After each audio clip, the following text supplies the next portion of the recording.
how to set who can see my bio on Telegram. And okay guys, here in your mobile phone, okay, go to Telegram application.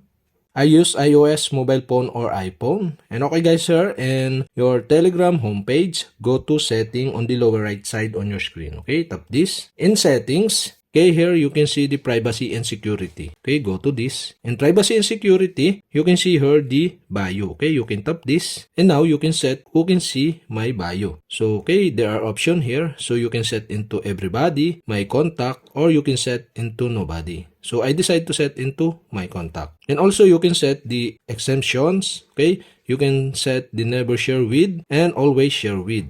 So for my example, I set the never share with into Chad. Okay, after you select, okay, tap the done button on the upper right side. And also you can set the always share with. Okay, you can tap this. For my example, I set the Tico Blake and tap the done button on the upper right side. And that's it. Okay, we have successfully set who can see my bio on Telegram. And okay guys, if you have a question, kindly comment below. And don't forget to hit the subscribe button and the bell to notify you if I have new video. Okay, thanks for watching.